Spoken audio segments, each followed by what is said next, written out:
It's our birthday, it's our birthday, it's our birthday, it's our birthday, it's our birthday, it's our birthday, it's our birthday, it's our birthday. Y'all, I had to practice that before I even recorded this. Before I even thought about recording this video, but good morning. Today is the 30th of June, and this is a Congolese channel from a Congolese girl, and we cannot have this day without talking about Congolese Independence Day, right? We have to celebrate Congolese Independence Day. Today is Congolese 24th birthday. We gained our independence on June 30th, 1960. That means that we are 24 years old, and it's our birthday, it's our birthday, it's our birthday, it's our birthday. Y'all, you know what, don't get fooled. Although I sound jolly, Independence Day doesn't feel independency. And today we're going to talk about why.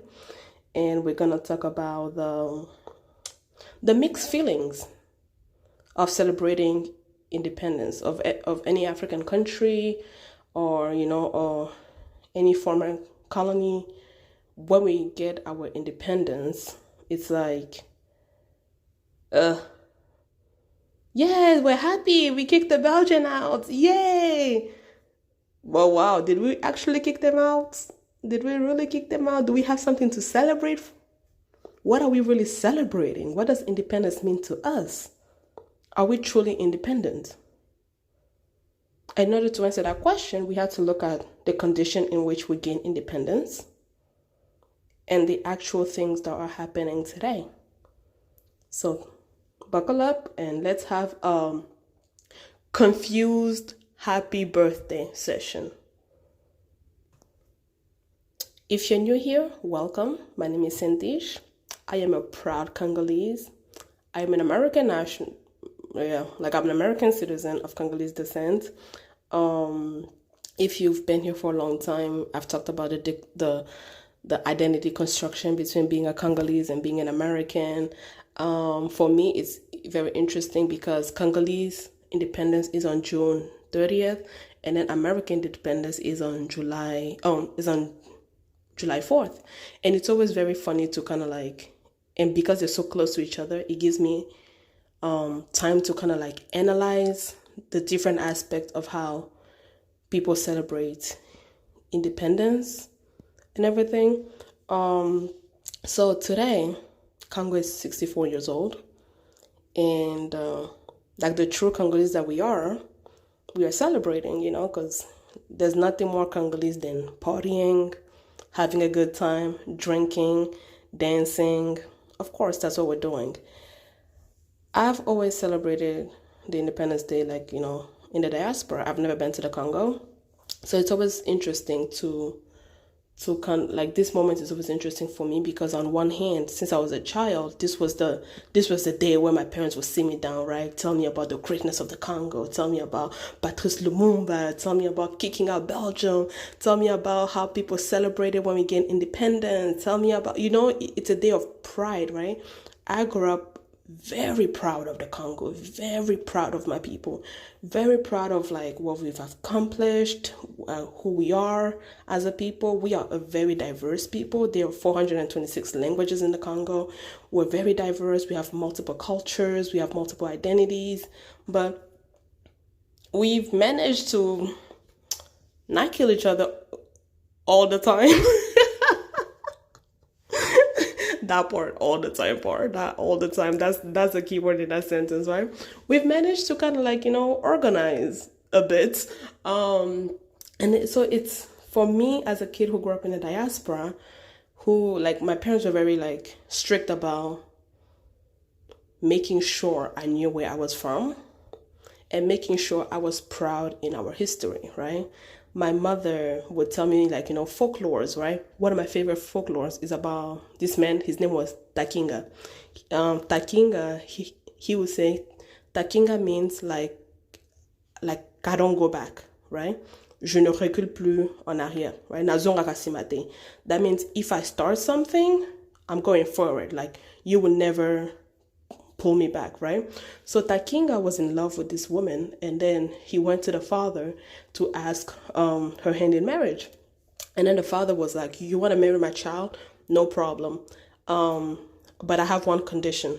My condition is the day that I will die, you'll be the one to lay like inside the hole and then carry my, comment on dit, my casket. So basically the father was saying that the day that he will die, they will bury him with Takinga.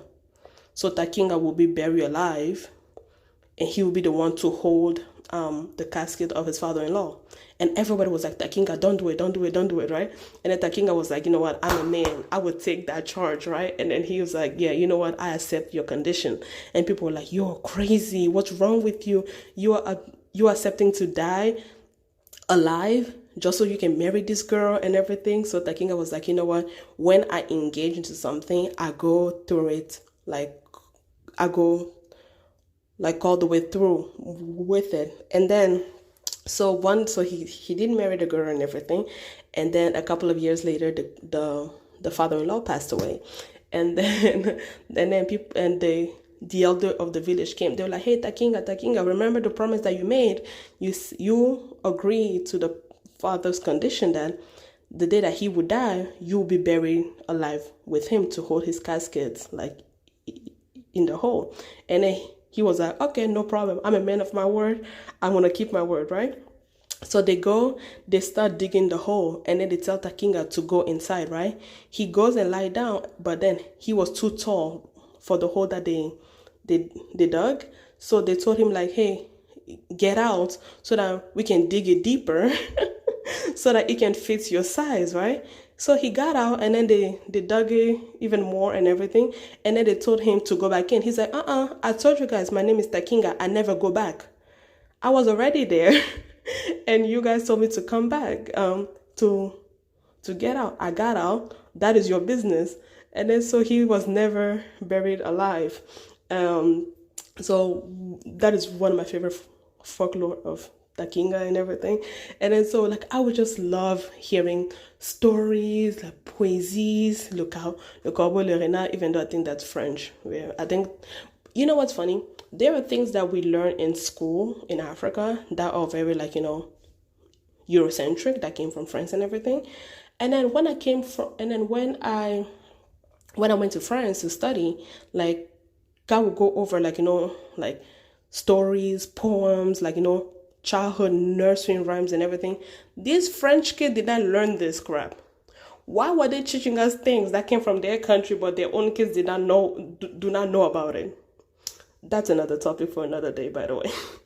So literally, like Independence Day was like the time where my mom would put like, old Congolese music. We would be dancing.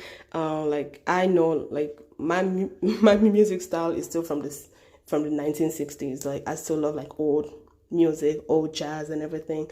One of my favorite songs is Independence Cha Cha. If you listen to this, I wanted to play the song in this audio, but I'm afraid for copyright reasons. But please Google it. Go on YouTube. It's available. It's the first Pan-African hit. It was actually written in 1959 because the negotiation about Congolese independence happened in 1959 in Brussels. Isn't that weird how we had to negotiate you leaving?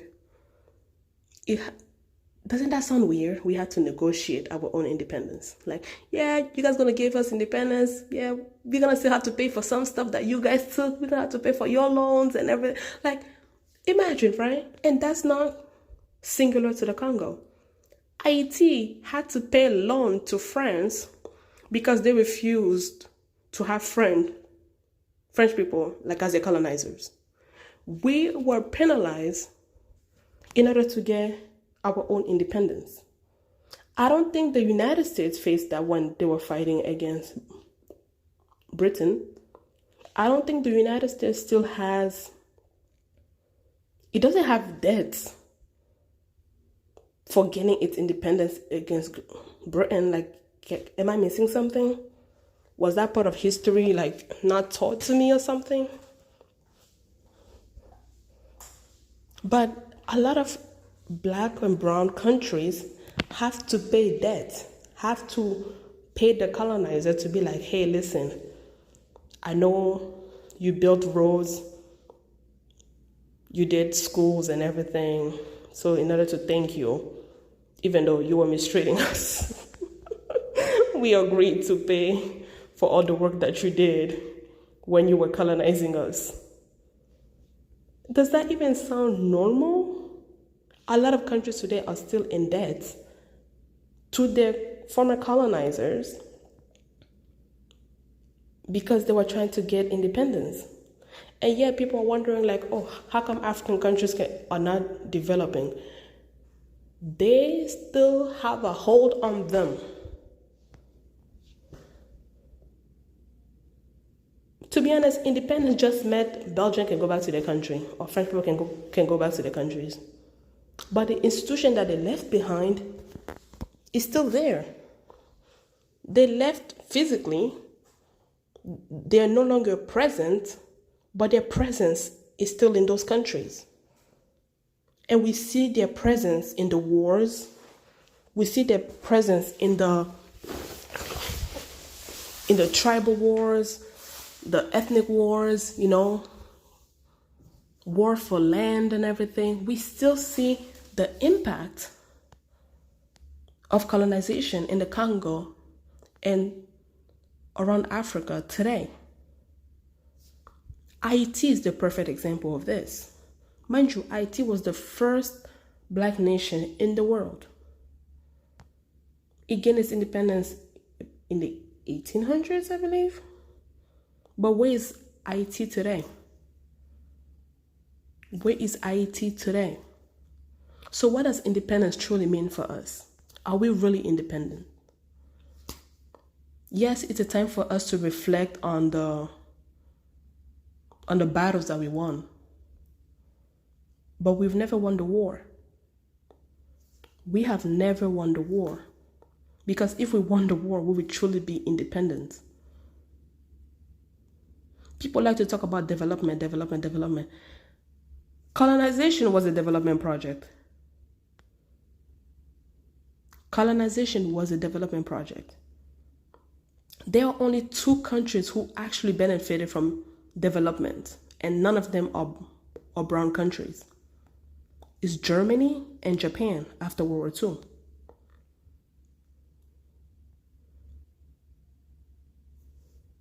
Africans don't have a voice at the United Nations. They don't have a voice in the Security Council. They are not part of the P5. But yet they are the largest bloc in the United Nations.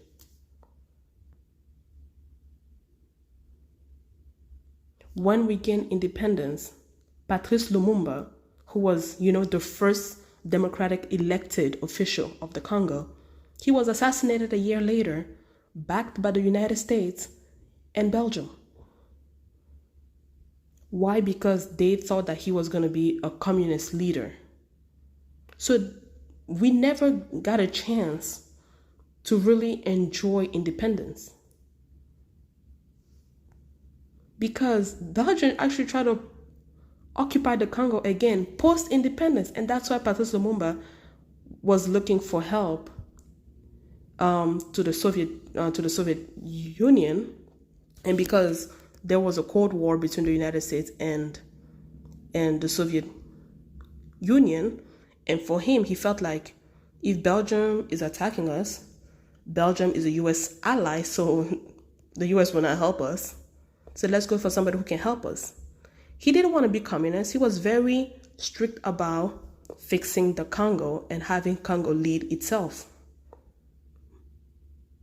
But Belgium came back again to try to assert its influence in the Congo, and he needed help.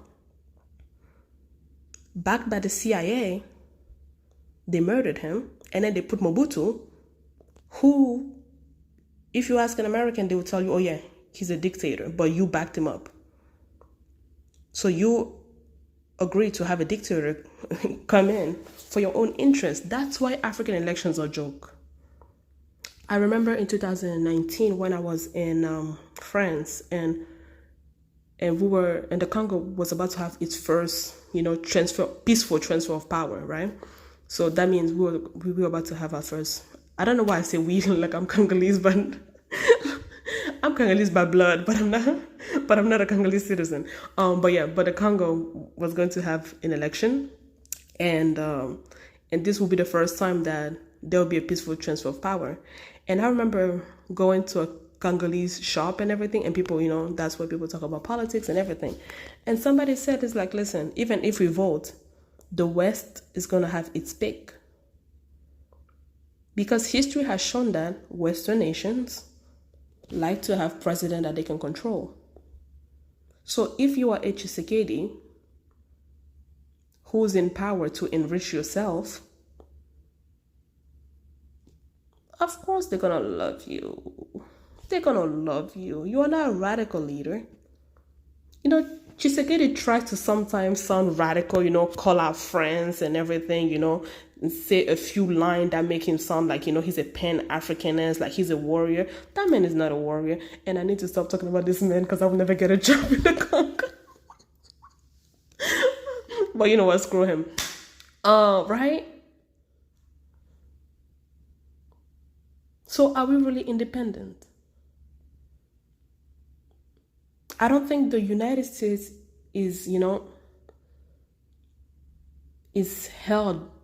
was held by England the way a lot of colonized countries are. And it's so interesting because the US was a colony as well. It was an English colony. But it was given the opportunity to, although they tried to come back in 1812, and that, but it fought for itself, right? There is no country that can come tell the United States to do what they want based on their will. But African leaders are coerced. And because the West knows that it has installed the spirit of corruption, the spirit of greed, because you showed us that, that's what being a leader is. You have to be greedy, think of yourself, don't think about the people who are serving you.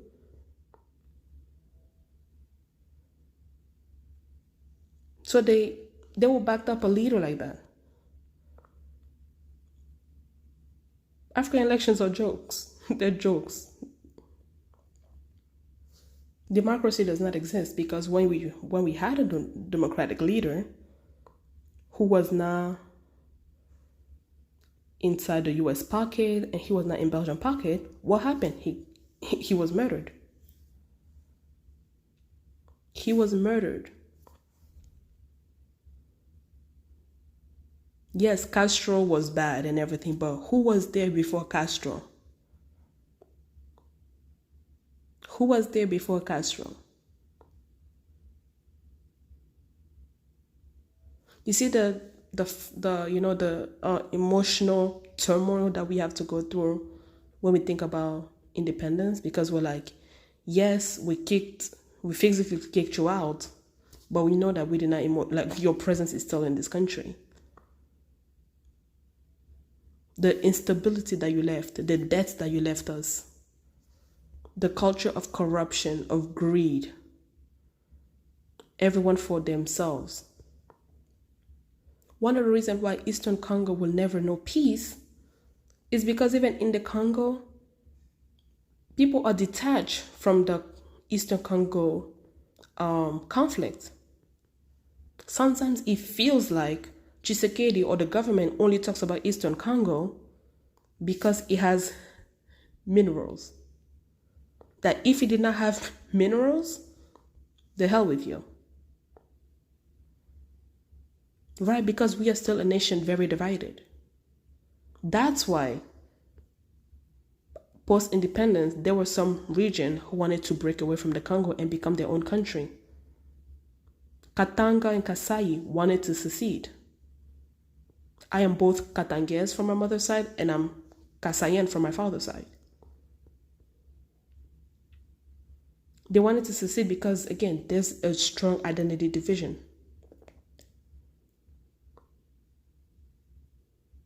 So what does independence mean? What are we celebrating? How can we view Congolese independence? How can we view independence in former colonies? Are we truly independent when our issues are not resolved?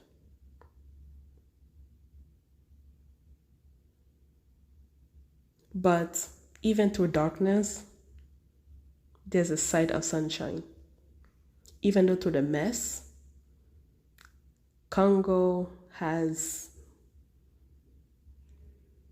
been able to showcase its talent, its uniqueness, its beauty. There's a lot of pop cultural things that y'all don't know actually came from the Congo, right? So if you listen to the song by Beyonce, Power, right? Like, you never take my power. Like, there's this part where they're like, booma, booma, yeah. Now she says it wrong. It's not booma, booma, yeah. It's bomaye, right? And bomaye means kill him. That chant happened when there was a fight between Muhammad Ali and somebody else that I don't remember. That happened in the Congo, right? And the Congolese were screaming, Ali Bomaye, Ali Bomaye, right? So kill him, right? So that phrase has been used a lot in like American songs and everything, but then it's like people don't even know where it's coming from, or it's like it's history or what it means. Please don't say Bomaye ever again. It's Bomaye, right? And then you think about Congolese music, Congolese art, Congolese, like, if you go to museums in Belgium, you will see Congolese art, which is another problem. Like, why is our art in Belgium? Why? Well, I know why, and you know what? I'm never gonna blame Belgium for that. You know what? I take it back. I'm never gonna blame Belgium for that. No. We're never doing that, right? You think of, like, when I was a kid, as a kid who grew up in a diaspora, like, whenever I would tell someone that I'm Congolese, they'd be like, "Oh, you're Congolese of Awilo Longomba, you're Congolese of Zaiko, you're Congolese of Mbili Abel, you're Congolese of Tabulai." Like, our artists, Congolese music is a staple of Africa. Congolese music is a staple of Africa. That's why you have a lot of African, like, artists both in Africa and in the diaspora. Even like Black Americans, when they want to make music, they make it with Congolese. They make it with Congolese, like, musician. We have Fali, we have Koffi Olomide, we have Zaiko, and let's not forget Grand Calais. His song Independence Cha-Cha became the fight, like the battle cry for independence in the 1960s. And it's so very interesting to see how, like, countries were gaining its independence on both sides of the Atlantic, right? So you have African countries getting their independence, and you have the American Civil War, the civil rights movement happening around the same time. So it was a good year for the Pan-African movement. That song, like, it traveled around different African countries, and then it became the soundtrack of their fight for independence in their own countries. So even so when we celebrate it, we also celebrate, like, our influence. We have, like, models that are, like, big names in the fashion industry. We have designers, like, our designs are unique. No, we don't all look like Nigerians. So stop comparing us with Nigerians. No, our style is very unique. We don't wear bubu like the West Africans. Like, so a lot of West African attires is what in French we call bubu. I do not have an English translation to it, but if you have an African friend, or if you ever met a West African, the way they dress is very different than the way the Congolese people dress, and everything. And we also have sapology, but that is the ghetto side of Congo. That is the ghetto side of Congo, where we don't have no color coordination. We will have men will wear bright colors, high pink, and then they will have the audacity to tell you that they are against gay people. And then I'm just like, but you look like you look like the rainbow flag, right? So, like, we are a unique country with unique culture, with unique history, with the multitude of identities, but to the ups and to the downs, we're making it work. And I always pray for a freer Congo. And I think one of the mistakes that happened was like, we fought for independence, but nobody had a plan for what would happen afterwards, right? We believed in the gentleman word, right? Like the gentleman agreement. We did not know that, a year later, our father would get killed, and then the same thing that divided us is what is like, the same seed that divided us will be the same seed that will be sowed again to divide us and create the mess that we're still in. But I still have hope. With what we've been able to accomplish with the little that we have, I can only imagine what we will be able to accomplish when our leaders break from the cycle that they're in. They break from corruption, they break from greed. Like, imagine in the Congo, like, the police will stop your car, to ask you for papers, just so, like, they can have, like, just so they can bribe you, right? So just so you can give them money. And one of the things that they can, like, mind you, maybe he can ask for your ID. He asks for your ID, and then you have all your papers in order. This fool can ask you for your certificate of baptism. Who carries their certificate of baptism around? And they can literally, like, threaten to arrest you because you did not carry the certificate of your baptism. Is that even a country? That's why on TikTok, like, within the Congolese channels, like, there's this trend of people asking, like, are we sure Belgium gave us the right papers to be a country? Because some of the stupid things that Congolese would do. Who carries their baptism paper around, the baptism certificate? So if you lack your baptism certificate on you, you can get arrested, and then in order for you to, like, to bail yourself out, you have to pay them. But the reason why police officers are doing that, because they don't get paid. You have a president who's traveling around the world while his country is at war. He's traveling around the world without a care in the world. Not paying teachers, not paying doctors, not paying policemen. So now people have to be creative to find a way to get money, to make money. Ay, ay, ay, Congo. Oyo pays nini oyo nzambe nangai. But you know what? In the words of Patrice Lumumba,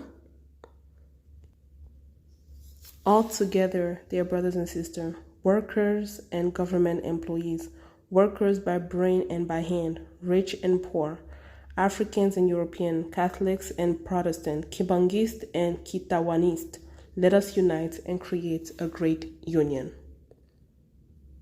And I hope and I pray for that union one day. Thank you for listening, and happy birthday, Congo.